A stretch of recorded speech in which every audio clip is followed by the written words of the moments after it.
You're listening to the TV Obsessive channel, presented by TVObscast.com.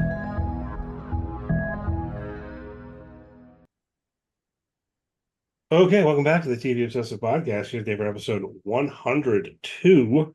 As always, my name is Caemeron and Ryan, executive editor for TVObsessive.com. I'm joined by Ryan Kirksey, writer and contributor for the site. How you doing today, Ryan?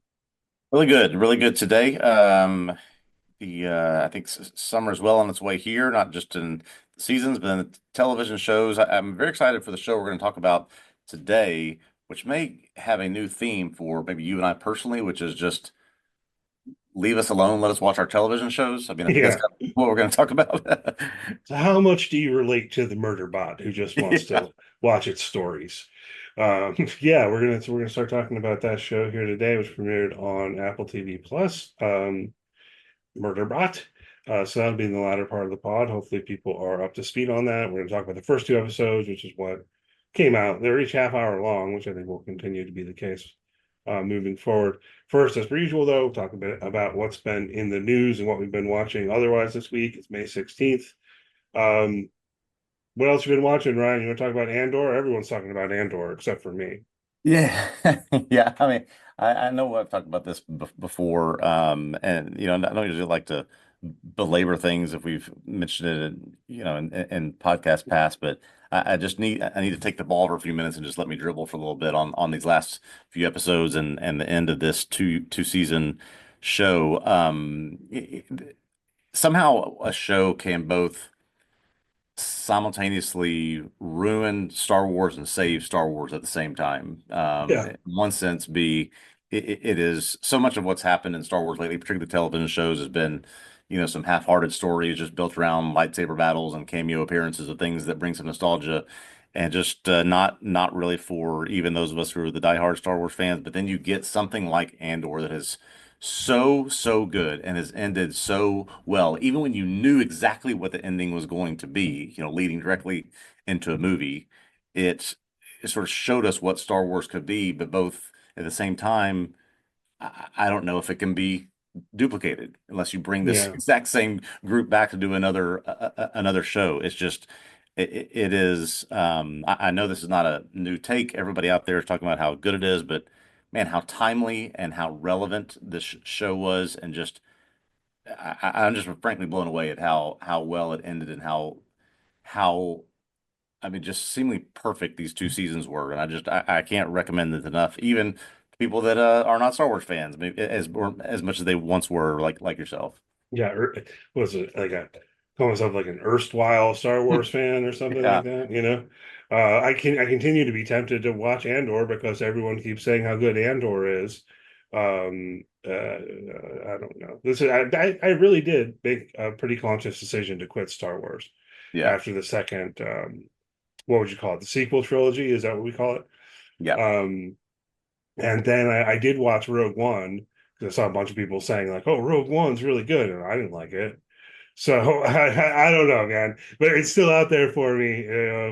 Everyone's talking about Andor. Everyone's saying it's really good. Part of me still thinks maybe I'll dial this up. But of course, at this point, even if I decided to like binge it this weekend, I would be woefully behind. Yeah. I was like, I, I I I mean, would. I've already missed the discourse, even if I yeah, binged all yeah, two seasons this weekend. that is true. I've been consuming a lot of content, listening to a lot of interviews with people associated with the show. I mean, yes, the end of the show has to narrow its path a little bit to make sure it lines up exactly as it's supposed to for the movie. That's maybe the only little piece of criticism I could give it, but all in all, I mean, the journey was just was so great. I'm very happy that they did it. Yeah, yeah, maybe I will. I don't know. To be clear to people listening, and I think I said this before to you, Ryan. Also, it's like there was a time when I was a huge Star Wars fan, Hmm. and that time was basically before the Phantom Menace came out. Yeah, right. So it's tough for me. It's remained tough. Like it's just been a series of disappointments, Yep, for the most part, and then like, I hear oh, you. so the Last Jedi was all right. Yeah. So anyway, but I do continue to hear great things about Andor, and I understand that the political themes going on and so on and so forth might really be kind of worth engaging with. It might be interesting actually to pop Hmm. in and then try to take it on its own. Um, I did take the time. as we talked about last week, Netflix has removed Bandersnatch from its platform, Yep. along with the Unbreakable Kimmy Schmidt interactive special. These are the last two, I guess, that they had on there.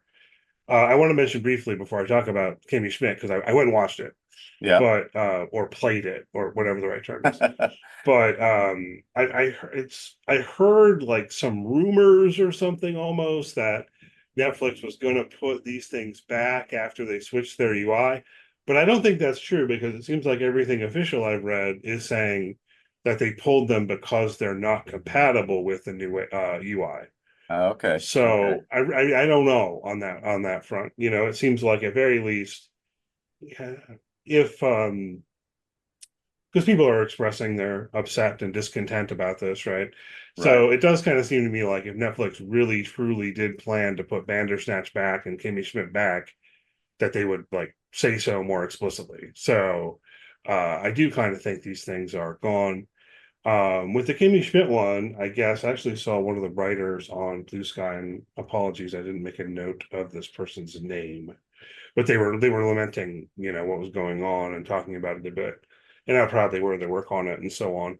But one of the things in this thread was saying that they did make a linear version of the Kimmy Schmidt one that so like that might show up and probably Okay. will, because here's the thing, this is the series finale. Oh, it is. I didn't realize Yeah, that. Okay. basically, yeah. Oh gosh. So Yeah, that changes things. um I'll try not to go on for too long about this, but it was an interesting experience, you know. Did you ever watch the show Unbreakable Kimmy Schmidt? No, It premiered I've in never seen any of it. 2015, No, never. you know. So I think I was mentioning to you last week, it was one of these things where when it came out, I watched it, I thought it was really good, I was into it, and then I just fell off, you know, Yeah. and Yeah. I haven't seen season three, I haven't seen season four, I checked, right? I watched season one, like right when it came out in 2015. I watched season two when it came out in, I believe it's April of 2016. Yeah. And then I don't remember the years for sure on season three and season four, but you know, over the next couple of years, and then the interactive special, I think, came out in 2020. Yeah. And it was interesting. So I said, well, look, they're going to pull this interactive special. It's my last chance to do it. So I'm going to do it. And it's not going to matter that much. It's a comedy, you know, it's not like Yeah. the plot's the most important thing in the world. And I enjoyed it, but one of the things that struck me is like I now have a hypothesis or a kind of thesis about why it is that I fell off on it. Okay. Because interestingly, I really felt like with the humor, I found myself thinking, well, this is an Obama era show. Hmm. This is like a pre-Trump show, right? And it's not direct, it's not even not political, right? The humor is not really political. There's a little bit of it, right? Are Yeah. you familiar with the premise? It's Yes, like I'm vaguely familiar with it. Yeah. it's like this quote unquote reverend who's played by John Hamm had kept these women in an underground bunker and Hmm. tricked them into believing the world had ended or something like that. I don't remember all the Yeah. details, doesn't really matter. They've been discovered and they've got out, and so it's like these young women, particularly Kimmy Schmidt, trying to then acclimate to the world, you know, Yeah. after basically growing up in a bunker. And for whatever reason, she comes to New York City and whatever. But there's just something about the humor. I just felt like this just feels weirdly off the culture, you know? Um, so I don't know, that's percolating in my mind as a possible like essay topic or something if I could figure out Okay. the details. But I did enjoy the interactive special. It's not as sophisticated as Bandersnatch, you know. It really did feel more like there is a path that you're supposed to follow, and then there are little divergences that it's almost more like Easter eggs, you know. I see. But you know, it was pretty fun. I'm glad I did it before they chucked it into the void, if that's what happened, at least. So they almost want you to get to a certain ending, it seems like, as opposed to Bandersnatch, which is truly choose your own adventure. It is, you know, it's definitely like, yes, there is an ending for you to get to. Yeah. I was reading a bit about it and started after it got pulled, you know, and started to wish, well, maybe started wishing that I played around with it a little bit more, because apparently there are maybe multiple versions of the ending, but it's like you got to get to the wedding, and Yeah. that's what's clear, Okay. Okay. And the other stuff along the way, it's also like pretty clear. But yeah, it's weird because I did enjoy it, and then I finished it up, and I thought, well, I've got 2 seasons of this show I haven't watched, and I still don't feel super interested. It's Yeah. something about it feels it just doesn't feel timely and relevant. It feels old, even though it's not historically speaking that old, Yeah. right? Like 10 Yeah. years. So, or I mean less than that for the special as well. Anyhow, um, other let's just hit on this briefly. I'm sure everyone is sick of seeing this if you're on social media at all. Max is renaming itself back to HBO Max. Rename, rebrand. I mean, yeah. I saw someone suggest it's like the purest use of the term renaming they've ever seen. Um, I don't know. I don't have much to say about this. I'm Uh, pretty sure I have several devices that still have the old HBO Max app or tile on them. I wonder if they're just going to you if those will work anymore. Do I need to reinstall the app? I mean, this is just I mean, just almost comical that this has gone through so many different name changes over the past 5 years. it's ridiculous. And I'm not sure exactly what it means in terms of the content, because if you recall, when they did rebrand to simply Max, Hmm. part of that was because they merged with Discovery and so on, and they were bringing on all of this reality TV and stuff like that. Some quotes I was seeing from Zaslav also seems like part of what's going on here is they kind of realized that didn't really work and wasn't really the best idea. Yeah. Which I don't know. Like, I think you could just have a huge streaming service with all kinds of different stuff on there if you organized it well. Yeah. You know what I So mean? that's what I didn't understand was Like, I think the Max part was meant to represent this other ancillary content, right? Your Turner and TBS materials, your reality shows, your live sports, your all sorts of other things. I think they have some news programs on there. So just for example, so I go to Max every night right now to watch the NBA playoffs. So that's just part of their yeah, content right now. It's like, so the Max part makes sense, but like your most prestigious part of the product, the HBO. I just don't understand why they took that away. I get it. Max is extra, but HBO was sort of the anchor. yeah. I don't have super secret information, but my speculations, and some of this is based on changes with PR reps over the years and so on. I do have this feeling that when they launched HBO Max, there are people at HBO who are worried that it was diluting the HBO brand. Yeah, yeah, So I think part of it is the actual kind of struggles behind the scenes are weirder and different from the public perception, right?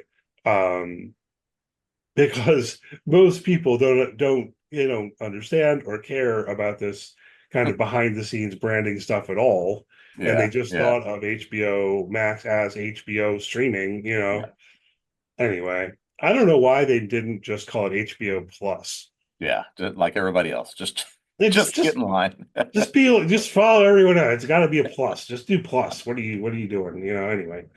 So anyhow, we'll see. I mean, I don't know that they're really going to change the UI or anything. They're going to like pop the HBO name back on there. We'll see.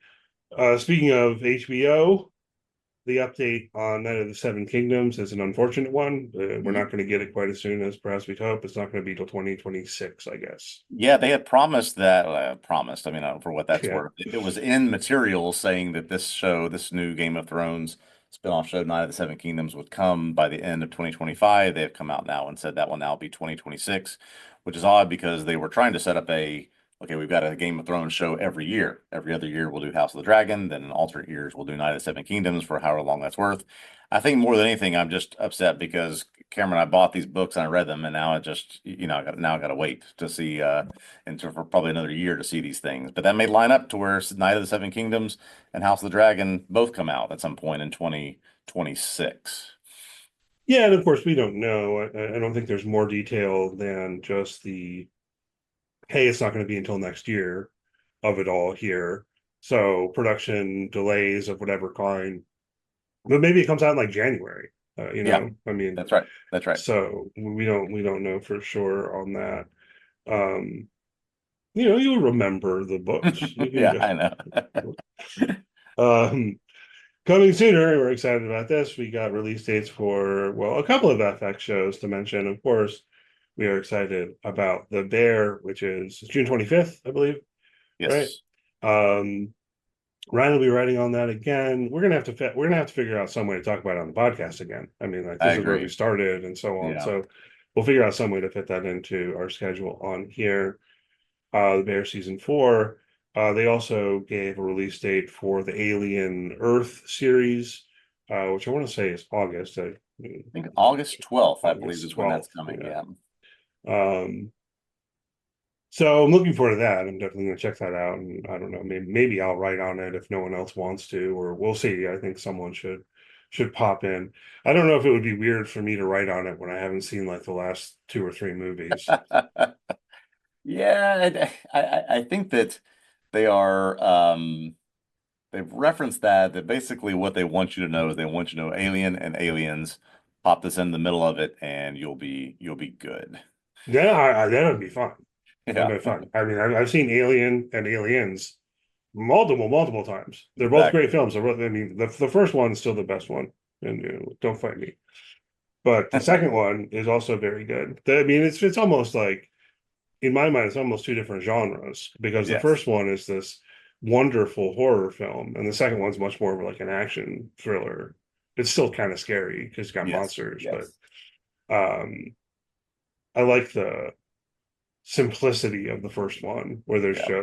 there's just one there's just one thing in your ship, but oh boy, are you in trouble. One very, very bad thing in your chip. Yeah. Yeah. uh and so looking forward to that. Also, we got a release date for the Office spinoff and a name. I guess it's going to be called The Paper. I don't know how super excited I am about this personally, Ryan, but we have talked about it on the pod before. Yeah. So to follow up, it is definitely happening for sure. I mean, like, it's not just happening, it exists at this Yeah, point, right? it exists. This is not a figment of somebody's imagination, but I think I've with you. I've pretty much taken a stand. I don't think I'll be.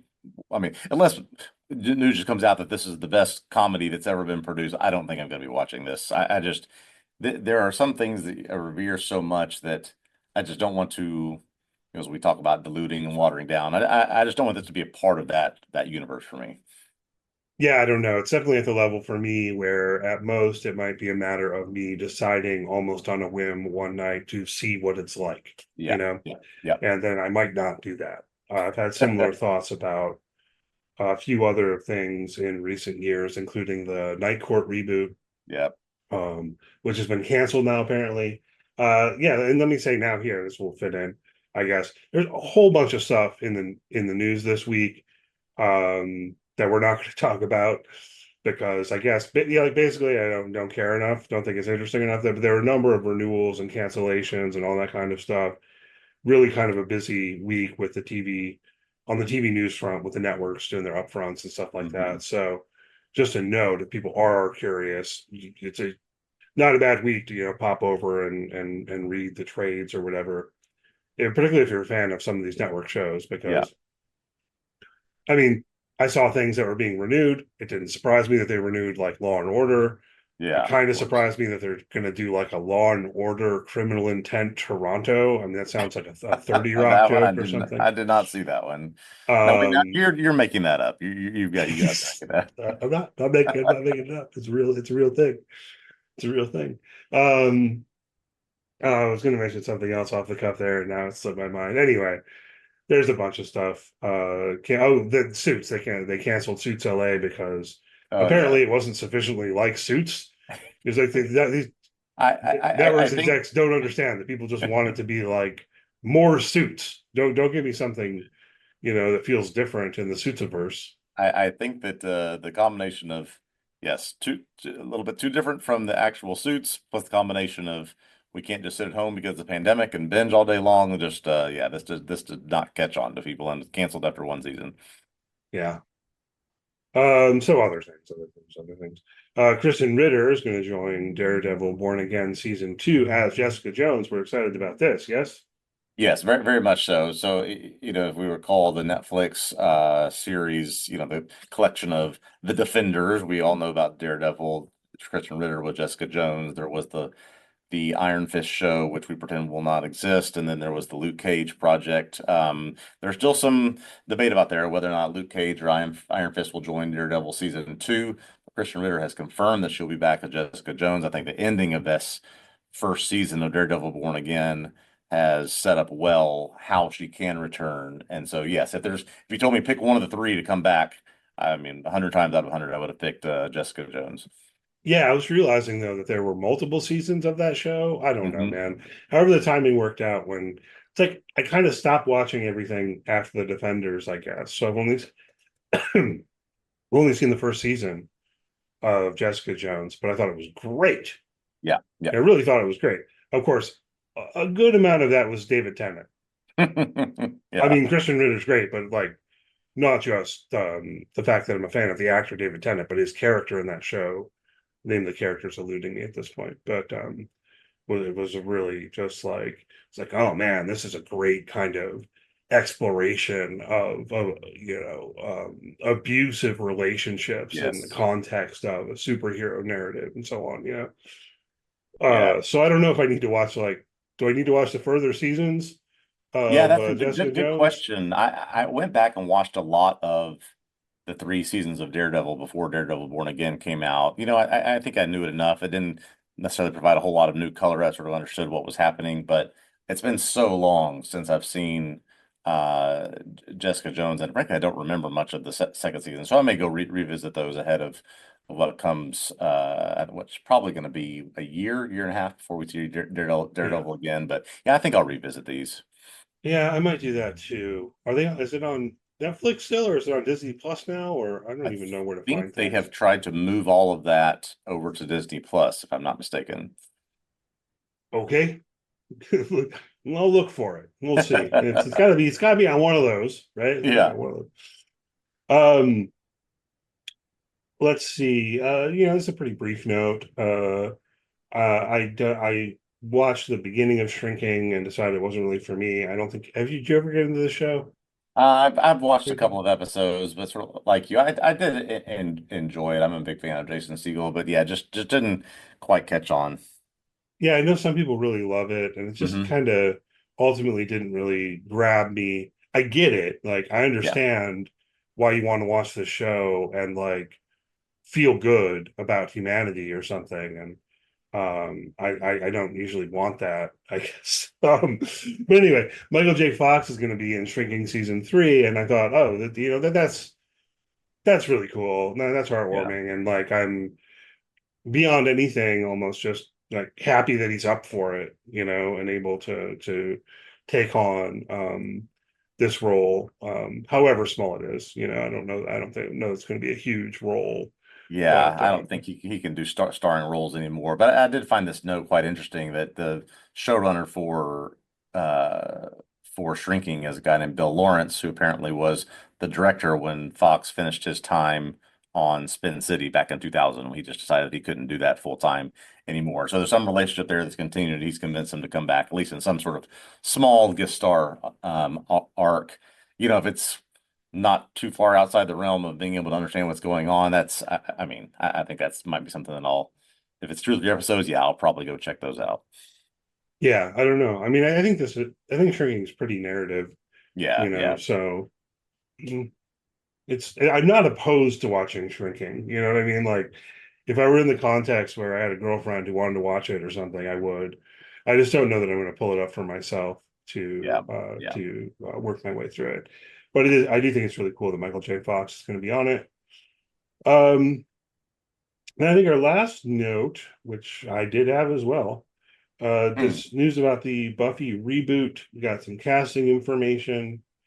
Are you familiar with the actress here, Ryan Kiera Armstrong? It said that she was in Skeleton Crew, which Only I haven't watched. yeah, only in a sense that I did force myself to finish that show. So yeah, I thought that was fine. We talked about it's sort of a more of a kid show than other Star Wars things that have come out lately. So she's just perfectly good in that show. Nothing that necessarily stands out. But I just thought this was an interesting announcement because there's been sort of this will it or won't it come back? Then it was officially announced. Sarah Michelle Gellar was attached to it, not only as starring, but in sort of in a producing role. And then yeah, they found their new Slayer in Ryan Kiera Armstrong. And also, I just think we've seen more of these. This is in this post that we'll link to more social media posts like this, where they're telling these actors and actresses that they've gotten this role. This is a really cool video. If you click on the link and watch it. Yeah, it is cool. And yeah, I mean, I guess for me, the biggest takeaway was actually almost between the lines of, oh, so this is happening, huh? Yeah, Okay. exactly. You've cast someone, and you're at least making a pilot episode here, at least, and so we'll see how it goes. Again, as a big fan of Buffy the Vampire Slayer, I have my worries, but Yeah. it does make me feel better. The backstory does make me feel better that Sarah Michelle Gellar has for years had worries and been like, no, we're never rebooting Buffy. What are you Yeah. talking about? And that she's come around to saying, oh, well, this is a really good idea. Yeah, let's do it. And we're only going to do it if it's worth doing and good enough and all of that. So I guess I just have to trust in Sarah Michelle Gellar, which is not something I ever really thought I would say. But oh, excuse me. I think that about does it for the news we have in our notes here. Again, there's a bunch of other announcements and stuff this week. If people are curious, there were maybe a couple other things that I noted and then decided to not hit on. I think they're making a celebrity version of the Traders in the UK. Oh, okay. Oh, Which yeah. I thought about We talked mentioning because it was like the world's just opposite of what we want, Ryan. Yeah. You know what I mean? We need the regular people version in the US. That's what we need. Right, exactly. Like we say, you're like, I like the version with the regular people better. Right. So I kind of like the UK version better. And the UK producers over there are like, let's get Stephen Fry. So okay. Yeah. Let me ask one question before we get into Murderbot. So on my list for this weekend, have you checked out either the premieres for either Duster or Poker Face yet? I haven't gotten to them. Have you? Nor have I. Just haven't been able to find time, but those are going to be on my list this weekend. Yeah, I think Duster just came out like yesterday. Yesterday. So Yeah. at one point yesterday, I thought like, oh, maybe I'll watch that tonight. We can hit it on the podcast. And yeah, I didn't find time for it. So maybe by next week. Everything I've seen in terms of reviews seems along the lines of, "Hey, this is fun." And, like maybe Josh Holloway is maybe 20 years older than he should be to play this character, Exactly. Yeah. but deal with it. It's fine. Don't think about it too much. But all right, so let's talk about Murderbot. Yeah. Watch the first two episodes. We'll talk about here today. They just came out on Apple TV Plus. Hopefully, you watch them. Spoilers will be on the table for episodes 1 and 2. And we'll put in a little bit of music here and be back with you in just about 10 seconds.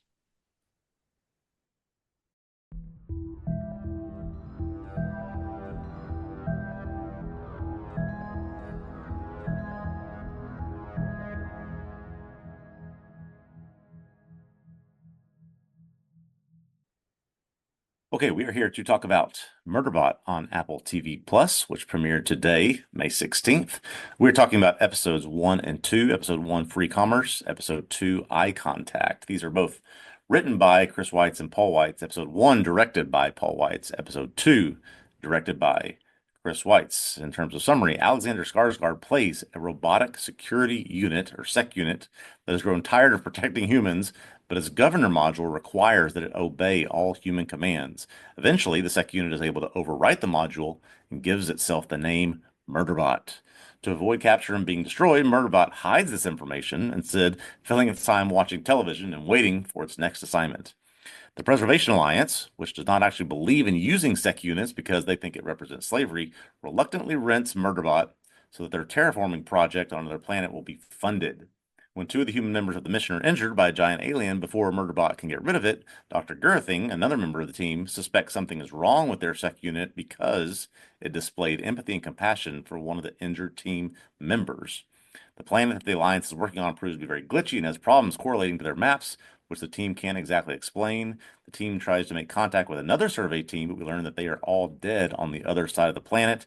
Meanwhile, Murderbot, who's a refurbished unit, has started experiencing unexplainable flashbacks of some kind of violent massacre. Let me ask you a question because if you go right now on Rotten Tomatoes and other sites, this has gotten extremely good critical reviews. Right now, it's at 98% on Rotten Tomatoes, on over 50 reviews from critics. Yeah. When I go to my Apple TV dashboard, when I pull up that on my computer, it Yeah. gives me at the top 9 different things. You know, the tiles that you can flow through to see what they're promoting. None of them right now are Murderbot.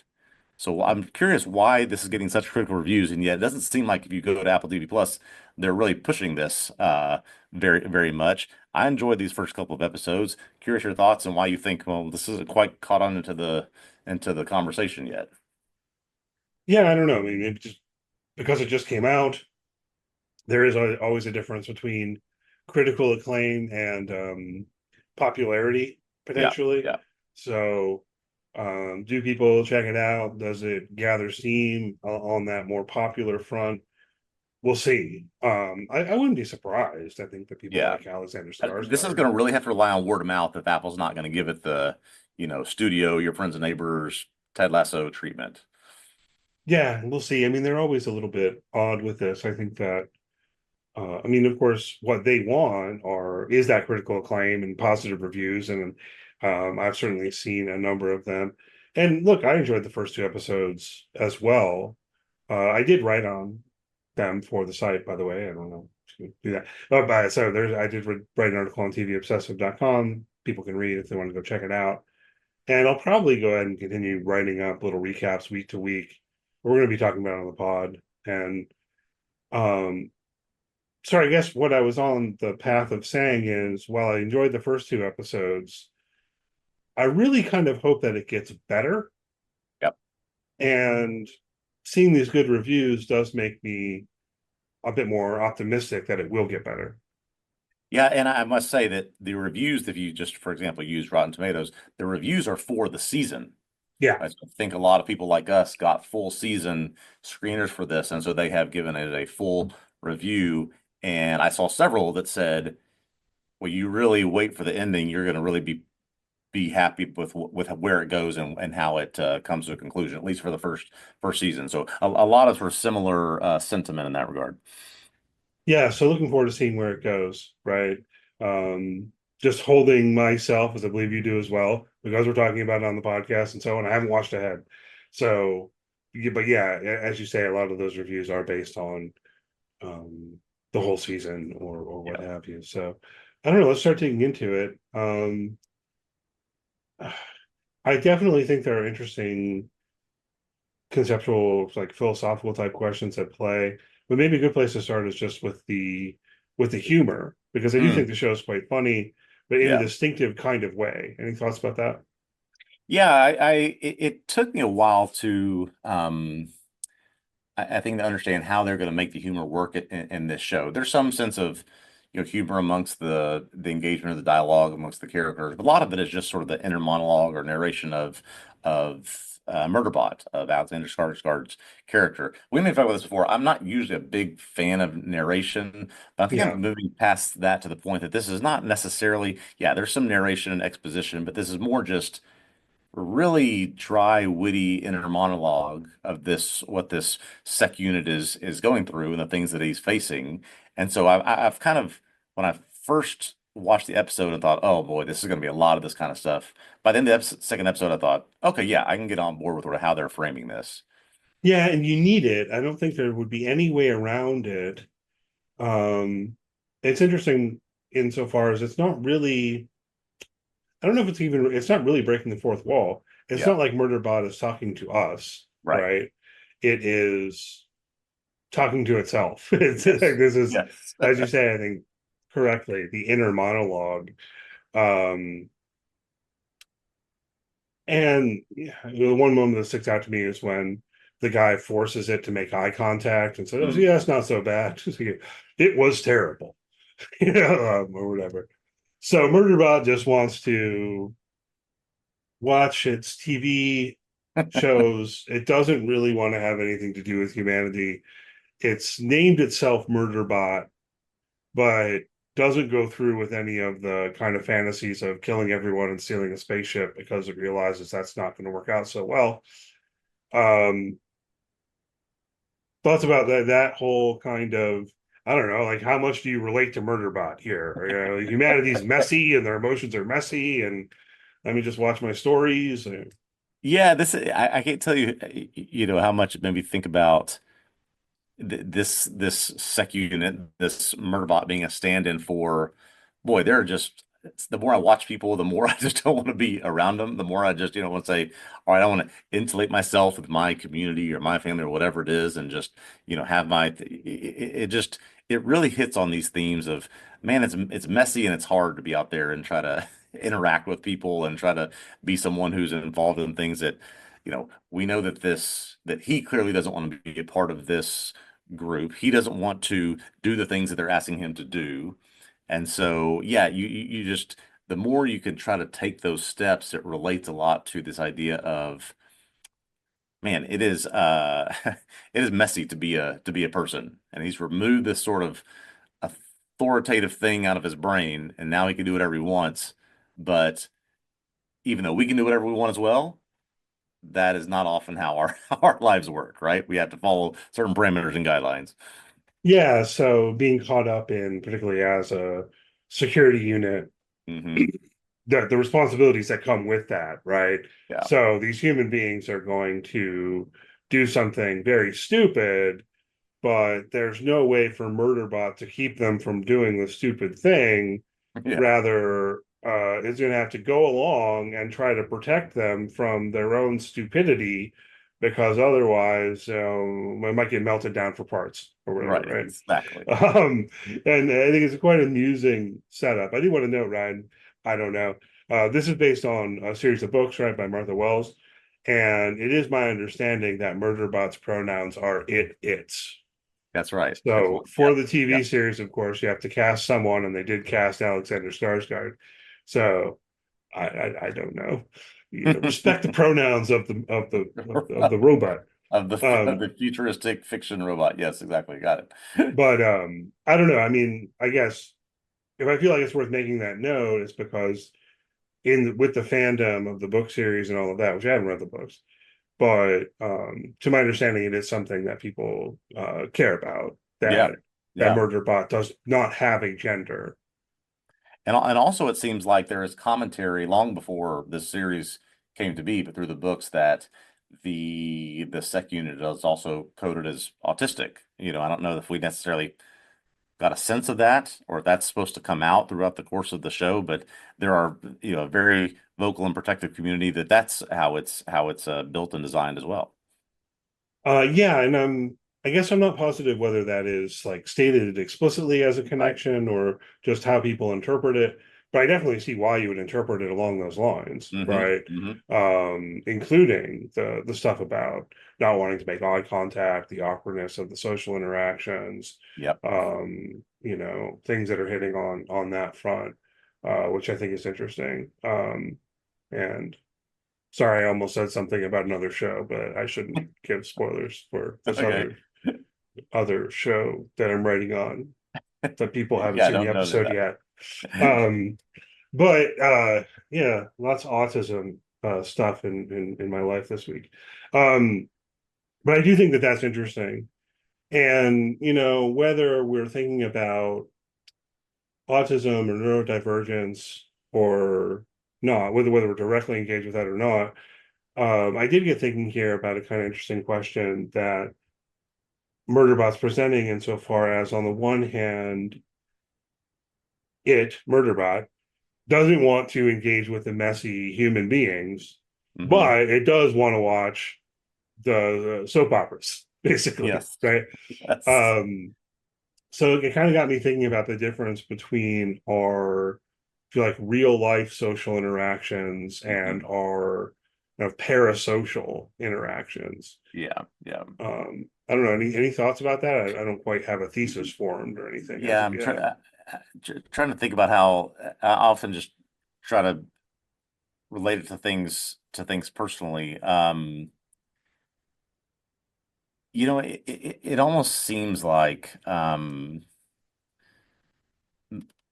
Murderbot understands, or he's starting to understand something about humans. He's starting to understand something about what it means to have relationship and interactions and engagement with humans beyond just the idea of they tell me what to do, I do it. I see a threat, I engage with it, right? And so, like me, maybe like you, maybe like a lot of us, we often find those things and realize, no, I don't want to go that far. I don't want to get to that point. I'd rather just retreat into you know some of the things you and I love about our stories, our television shows, right?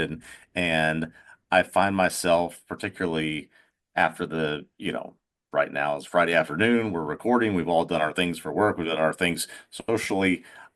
I love nothing more than on a Friday or Saturday night and saying, no, I actually don't want to go do anything or be with anybody. I just want to sort of sit home and let things just absorb into me, that it's somebody that tells a good story. And Yeah. that I don't know that that defines me or defines us, but it often is um it's often how we fill our time. And I think it's an interesting commentary on this idea that, yeah, we'd rather just sort of have these things wash over us than go have these sort of real, authentic social moments with others. Right. Or like, yes, I do want something along the lines of that sociality, Hmm. but real world sociality is it's just so messy. Yeah. You know what I mean? Whereas if I am instead relating to the characters on my TV screen, or we could broaden it out, right? You could think about the growing popularity of podcasts and YouTube channels and stuff like that. And I mean, people have talked about parasocial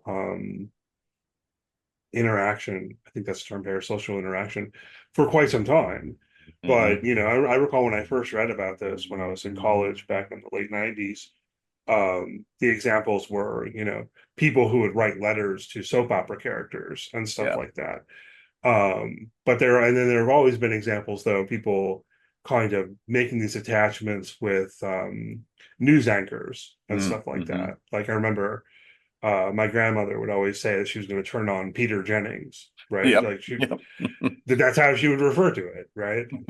Um, but I think that that's actually been growing over the past 2 years in an Yeah. interesting way. And in some ways, maybe 2020 and with the lockdowns and everything kicked off another level of that. Yeah. Anyhow, I got kind of thinking about that stuff and within myself also. And I don't know if it's super healthy, but the extent to which I am kind of like, oh, well, I want to watch this podcast and Yeah. feel like we're friends or Yeah. something, even though that person doesn't know who I am, you Yeah. know. Well, it's funny. We almost touched on this earlier. We were talking about Andor. You'd said, well, haven't watched yet, heard so much about it. Even if I think you said, even if I started now and finished it, in the next several days, we'll sort of miss the conversation or not been able to be in a part of the discourse. It's like, yeah, that's how so often now we're defining our social engagements is, are we up with the thing, able to participate in the conversation? Even though, to your point, with the YouTube video or podcast, we may not actually be participating in the conversation. We just want to be, be involved in sort of the conversation that is going on.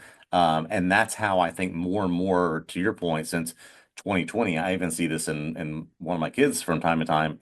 They want their engagement to be this backed off parasocial environment, as opposed to they're less comfortable going and engaging in something and with people and in ways that they may not be comfortable with otherwise. Yeah, and I don't know what to say about that overall, but Yeah, there's a much larger issue. Yeah. yeah, we definitely skirting up against some larger issues. Let's pull it back to the story here, I guess. Um, so it's quite funny. Sorry, it.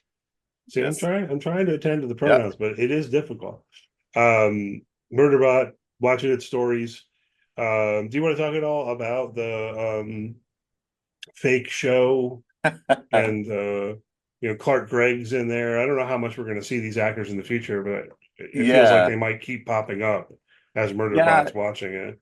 It seemed like I didn't catch the. Oh no, here it is. Okay, the rise and fall of Sanctuary Moon. Yes, we get Clark Gregg, John Cho, Jack McBrayer, DeWanda Wise as sort of the cast of this show. But it seemed like we got a glimpse of another sort of space soap opera later that didn't include these actors. I wondered if that was just a first episode cameo, oh look who it is thing, or if we'll actually see these folks again on other episodes.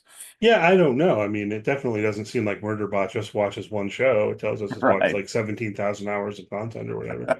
Now that it's freed up from its governor module, it can watch the entertainment feeds, and that's what it wants to do. And leave me Yeah. alone.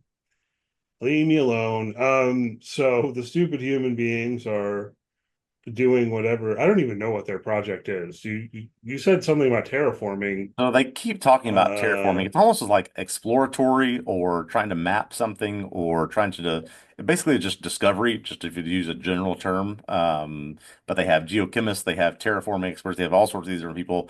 Looks like they're just trying to do something to this uncharted planet. yeah, I'm not entirely positive what their goal is.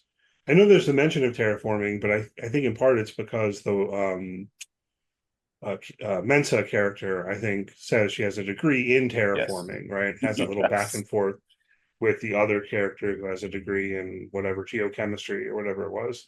So I'm not entirely sure what this Preservation Alliance is trying to Yeah. do on this planet. Probably we'll learn more.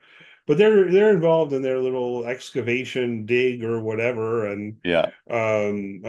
Murderbot senses a threat and um, tries to warn them, like, "Hey, get out of there!" And they don't listen until this. What do you want to call those creatures? These Almost like like sandworms, centipede thingies. kind of like a combination of the thing you see in Dune versus some things out of Star Wars and the Sarlacc pit. I mean, it's just sort of a combination of weird buried and throw tremors in there and it just sort of a weird combination mashup of some monster that comes out of the sand and will just chomp on you. Yeah, I tended to go more with like just sandworm, but it doesn't feel Yeah. quite accurate. Almost seems like more like a sand centipede Yeah. or something. But it's tropey. It's fun. Murderbot manages to get that, clear that threat. Noah dies, and so on. But it definitely is one of the things that I enjoyed about the show so far. How um, in the relations with this group of people, like from the perspective of Murderbot, I find myself thinking this group of people is the worst, right? Like, Yeah. even though at the very beginning of episode one, it's this like dingy mining expedition where one of the guys forces Murderbot to take a torch to its hand or Yes. whatever. Yes. And it's very cruel. Part of me was feeling like our protagonist here would prefer that to these kind of hippies who want to connect on an emotional level or something, right? Yeah. Yeah. It's interesting the colorful language he uses to describe the people that he's with that in some sense they seem to be more pleasant people. They seem to be more empathetic people. They seem to have this opinion of, oh, we don't even want you to be here because we see that you being with us as sort of equated to slavery. And yet he finds them to be almost repulsive in terms of how they act and what they do and their engagement with each other. Yeah, and I mean, I think that there's something there too that we take almost as a broader point in Hmm. terms of, as you say, you mentioned a couple times, this Preservation Alliance, they claim that their view is that employing sentient bots is tantamount to slavery. Yeah. Yeah. But the company says they have to in order to be able to get their bond, in order to be able to do their expedition. So they do, Hmm. right? And there's that kind of wishy-washy hypocrisy at play there, right? We're like, Yeah. oh, we would go along with this, but we don't really want to. We really think that you're a person Yeah. and should have rights and so on. And yet you don't and can't. And, it almost puts me in mind of, well, a couple of things, but that potentially, from the perspective of the worker, feel like it would be time to say, hey, just be honest about the fact that you're exploiting me as a laborer. Yeah, exactly. You know what I mean? Yes. Just that is the situation. Be honest about it instead of kind of, oh, but really we want to treat you as a person and be your friend and so on. But no, you don't have any choice. You have to do what we tell you to do. Right. That you're willing to stick to your morals up into a certain line, and that line is usually financial. And once it gets to that point, well, then, we'll feel bad about it and we'll express our regret about it, but we're still going to do it. Yeah, yeah, yeah. So I think it's playing with that too. How Yeah. um, Murderbot, I think, would in large degree prefer just be just let it be more straightforward. Just leave me alone. You know, Exactly. Exactly. I'm here to protect you. Let me protect you. Don't go off on some stupid mission by Yeah. yourself while I'm in stasis, and just let me do my job. And no, I do not want to talk about feelings. It's also a question, I think, about whether or to what extent Murderbot like has feelings. Hmm. It's an interesting character, and I hope we'll get some more information about the sec units, maybe more generally, because they're kind of cyborgs, I guess, Yeah. right? It would seem, or they have a biological element to them. They're not fully mechanical, it Yeah. would seem. So, what exactly is going on there, and what's the kind of background history? To what extent are we talking about human beings kind of being enslaved or bred, or well, Yeah. I don't know. I hopefully find out a bit more along those lines, but either Yeah. way, I found it interesting, just, without going into any details, relating it to, we're clearly going to get to a point where we're talking about the um the rights and the human nature, or just the combination of those things as relates to this sec unit. We've talked about this a little bit in terms of some of our coverage of Black Mirror, right? When you have certain beings that exist in certain places in certain ways, what rights and authorities and agency do they have? I think we're surely to get there at some point with this sec unit on Murderbot. yeah, for sure, right. But part of what's interesting is just the extent to which Murderbot kind of doesn't want to be a person. I don't know. Right. So that's amusing. A couple other narrative type mysteries to hit on before we're done here. One about Murderbot itself, since that's where we've just been talking. You mentioned how it's having these kind of flashback memories. We're told that it was refurbished. We don't know why. At one point, Gareth then asks why, and Murderbot doesn't know. Murderbot doesn't remember. Right. Beyond these flashes, which it worries are flashes of it massacring people. So is that what happened somehow, or is it something else? Yeah, I Um, wonder, not knowing anything more than just these flashes that we get that don't have any backstory explanation or anything otherwise. Is it refurbished, or, one thing I'm curious about, when you refurbish one of these sec units, would you discover that a governor module has been turned off, aka he had this sense of free will before and got so frustrated, so angered at something and caused this massacre. So then they refurbished him, but they have not yet discovered still that in both cases his governor module is turned off. We don't know, I think, the timeline or logistics of all of this, but is it a sense of those flashbacks are pre I got rid of my governor module, or were they both in times where he did have one or didn't have one? yeah, it's interesting. The question of did that happen before, and then they found out and reinstituted it, and now it's happened again that this unit's hacked its governor module. I don't know. Part of me would be surprised if it were that Yeah, straightforward, I guess. yeah. I almost expect that whatever Murderbot is remembering is going to be more along the lines of doing its job Hmm. and doing what it was supposed to do, but in a really morally heinous kind of way, Yep, right? yep. He followed the governor module to the degree of someone told me to do this, and so I did it, and it caused some kind of massacre. Yeah, Yeah, like someone told you to kill the kids in the orphanage, and so you did, right? Something exactly. more along those lines than anything. But I don't know. It's a question. Definitely, the corporation or company seems evil and bad, of course. Yeah, Um, there are these glitches in their maps, and the Preservation Alliance thinks that something's been hidden from them, but then it's not entirely clear to what extent the corporation is hiding this from them, as opposed to it just being some other kind of anomaly that's causing these glitches. So of course they want to go and explore, and this is where a couple of them do without bringing Murderbot along, which is stupid.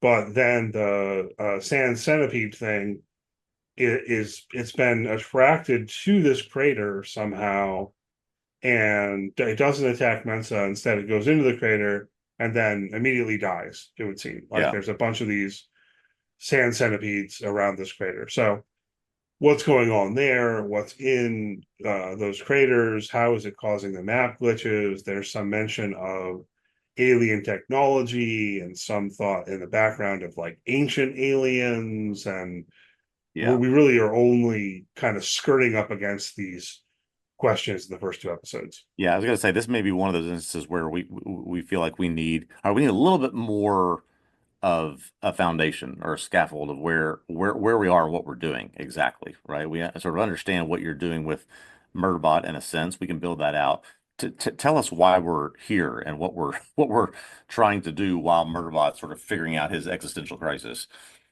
Yeah, and I think they're going to fill that in a Yeah, nice kind of indirect way, where from what they did so far, I thought it worked, and I prefer this approach where the characters talk about the possibility of it being alien technology yeah, and what that would mean for them, and they all know what they're talking about, right? yeah, yeah, So no one like gives that long exposition of as you will all remember 2000 years ago there was a yeah, war between so but I presume that they will continue to kind of fill that in for us here in yeah. the next couple of episodes. We flash to that other survey team all being Hmm. dead, and that's got to tie in some way also. So what's going on?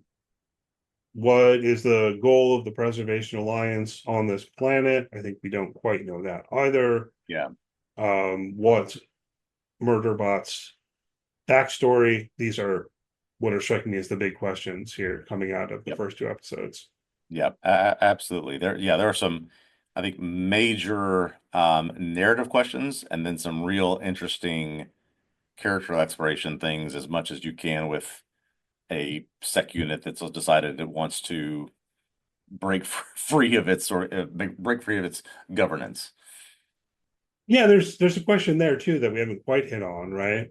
Because although Murderbot has hacked its own systems to get rid of the governor module, and that makes sense, Hmm. to then continue in the job, it has to pretend that it Yes. has a governor module. Yes. So functionally, nothing's changed Yes. Outwardly, outwardly. Yeah. and this is why Dr. Gerthen has had such an issue. He's noticing some flaws in the system, as it were, some in that I guess he's just in eye contact, especially trying to test it, trying to push it to a limit, trying to see what it will do and won't do. Not necessarily that he may think that he's removed that mechanism from his operating system, but yeah, this idea that something is not quite right. So to watch, I think maybe one of the humorous things we'll see in the show is to watch Murderbot trying to toe that line of